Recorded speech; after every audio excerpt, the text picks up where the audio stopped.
4.5 करोड़ आबादी का शहर है, लोग रुस्वा हो रहे हैं, रुस्वा। देखिए लोग हाईरूफ गाड़ियाँ रोक रोक के खाना खा रहे हैं, इसका मतलब ये एक बहुत बड़ा सवालिया निशान है। 200 खर्चा आता है, 3 200 रुपये का खर्चा आता था, वो बच गए। आपकी सैलरी कितनी है? हमारे 15,000 है। ज़्यादातर जो लोग आ रहे हैं वो मुख्तलिफ कंपनीज़ के सिक्योरिटी गार्ड हैं। सिस्टम समझें, एक शख्स जो खड़ा हुआ है कह रहा है मैं डाकुओं से गोलियां खा लूँगा, 12,000 रुपये महीना दे दो मुझे। मैंने कराची में कोई वज़ीर आज़म का दस्तरखान नहीं देखा। मैं बहुत अरसे से देख रहा हूँ ज़फ़र अब्बास इस अंदाज से काम कर रहे हैं, जिस तरह वो काम कर रहे हैं, JDC किस तरह काम कर रही है और किस तरह इस इदारे को नज़रअंदाज किया जा रहा है। आखिर क्यों एक इदारा जो काम कर रहा है उसकी हौसला अफजाई नहीं हो रही, और जो चंदे मांग रहे हैं, जो माजूरों की तस्वीरें लगाते हैं, जो डब्बे लगाते हैं, उनको आप अवार्ड्स देते हैं, उनको आप सराहते हैं, आखिर क्यों?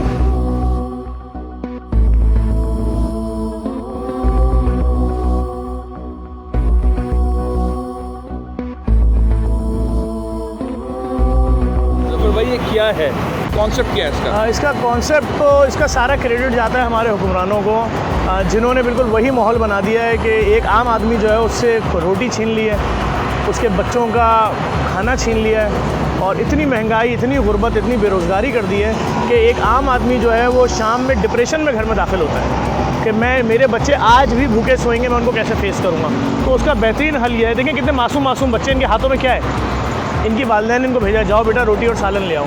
हमने ये सिलसिला शुरू किया है कि हर इलाके के अंदर एक मोबाइल रेस्टोरेंट खड़ा कर रहे हैं, उस मोबाइल रेस्टोरेंट के अंदर आप आइए, बैठिए, खाना खाइए और अपने घर वालों के लिए लेकर जाइए।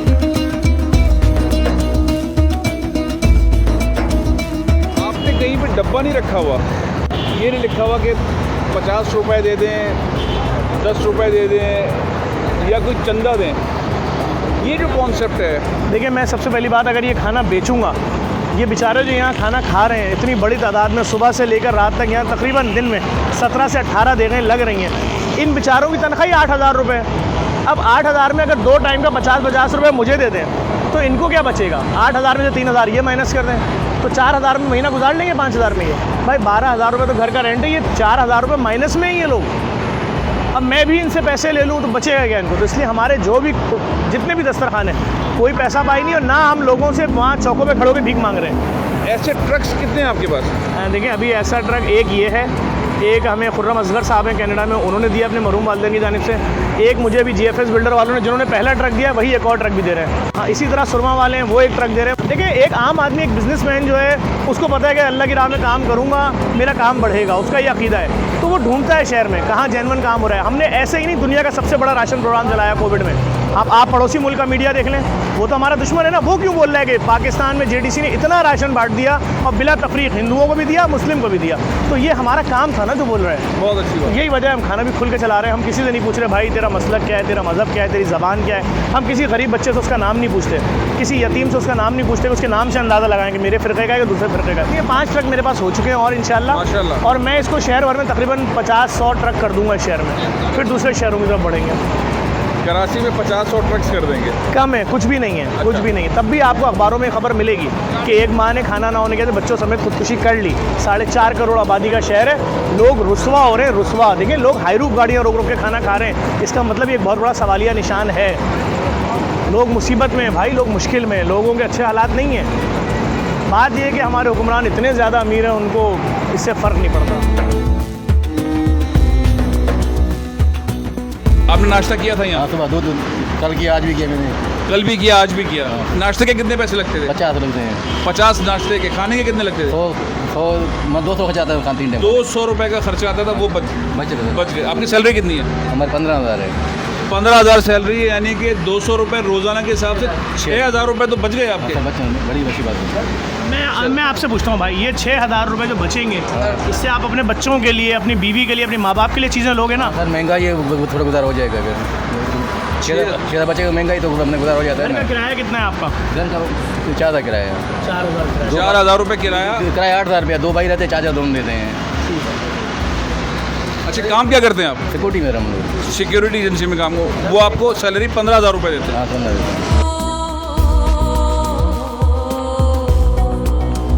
मेरा तनख्वाह 12,000 रुपये है, मेरा गुजारा नहीं चल। 12,000 रुपये सैलरी है? हाँ।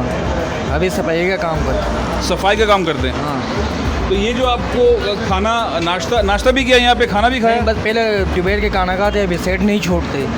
सेठ छोड़ता नहीं, खाना तो खिलाता है ना सेठ? हाँ, नहीं इधर आते खाने। सेठ खाना नहीं खिलाता? नहीं 12,000 रुपये में सेठ खाना नहीं खिलाता? नहीं। अच्छा, उसके लिए तुम यहाँ आते हो? हाँ, अच्छा, मैं एक चीज़ और देख रहा हूँ ज़फ़र भाई कि ज़्यादातर जो लोग आ रहे हैं वो मुख्तलिफ़ कंपनीज़ के गार्ड हैं, सिक्योरिटी गार्ड हैं, जिन्होंने तहफ़्फ़ुज़ देना है। अगर डाका पड़ जाए तो उन्होंने बंदूक चलानी है। उस बिज़नेस का तहफ़्फ़ुज़ देना है। उनकी सैलरी 12,000 और 15,000 है। सिस्टम समझें, एक शख्स जो खड़ा हुआ है कह रहा है मैं डाकुओं से गोलियां खा लूँगा, 12,000 रुपये महीना दे दो मुझे।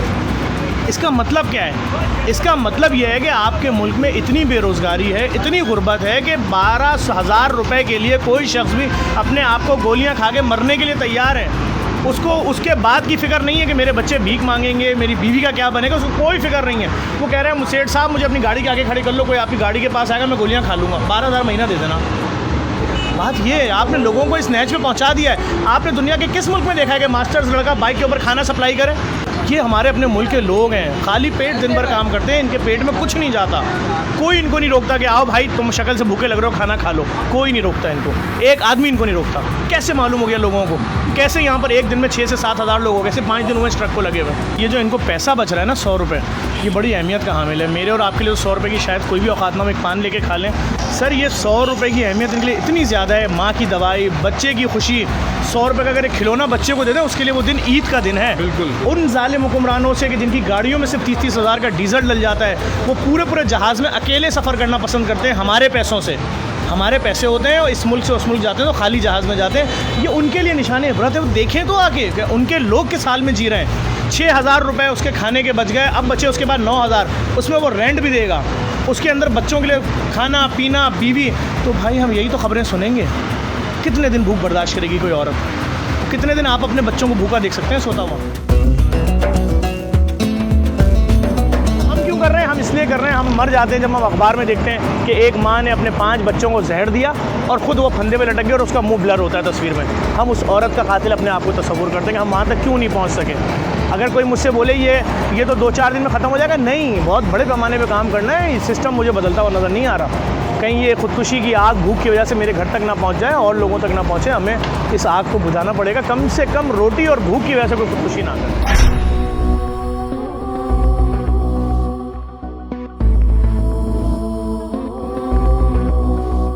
जो कुछ हो रहा है ये एक आम आदमी की आंख से नज़र नहीं आएगा, इसको दिल की आंख से देखना है। और जब आप दिल की आंख से देखेंगे तो आपसे दिन गुजारा नहीं जाएगा।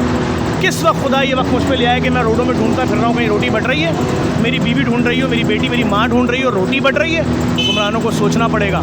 उस रोड पर खिला रहा हूँ जहाँ से वज़ीर आज़म भी गुजरता है, सदर पाकिस्तान भी गुजरता है, गवर्नर भी गुजरता है, वज़ीर आला भी गुजरता है। अगर खाना मिल रहा होता तो ये लोग इस तरह लाइन लगा के खाना खा रहे होते।